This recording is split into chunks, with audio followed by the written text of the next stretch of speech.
السلام عليكم. متابعة لآخر تطورات مترو أبو قير في اسكندرية.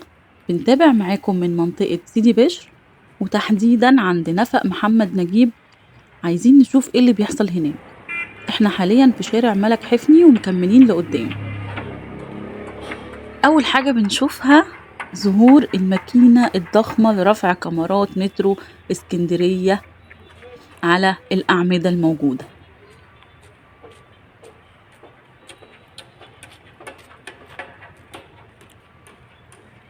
هنصورها من قريب وهنشوف الكاميرات اللي تم تركيبها.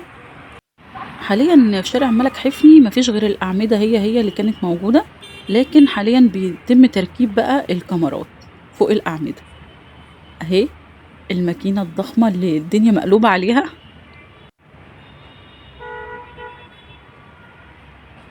بيتم حاليا رفع أحد الكاميرات فوق الأعمدة.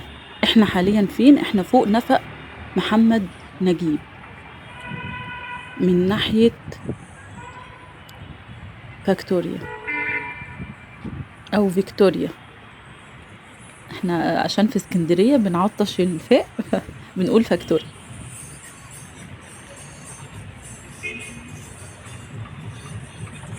اهو بنلاحظ موجود بس كمر جديد غير اللي كانوا موجودين قبل كده. اهي الماكينة شوفها من تحت، وهنكمل لقدام هنشوف ايه اخر التطورات لحد محطة سيدي بشر بتاعة قطار ابو قير. سابقا هنشوف لحد المحطة ايه اللي حصل. بنلاحظ بقى هنا من بعد الكاميرات اللي شفناها متركبة فوق النفق اهي، وفي كاميرا واحد بيتم تركيب التاني حاليا. بس بنلاحظ بقى ان في مسافة كبيرة لا فيها اعمدة ولا فيها طبعا كاميرات ولا فيها شغل.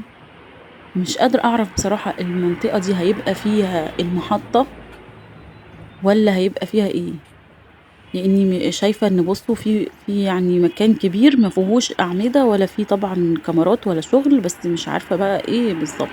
الاعمدة هنا كلها متركبة عليها الكاميرات، والكلام ده لحد محطة سيدي بشر السابقة لقطار أبو قير. هنلاحظ إن كل الأعمدة متركب عليها الكاميرات والدنيا تمام.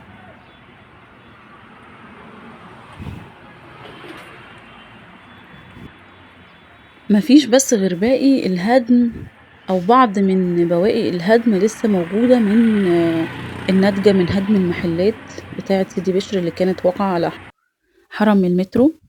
وبنوصل لميدان سيدي بشر ومزلقان سيدي بشر عند الحي.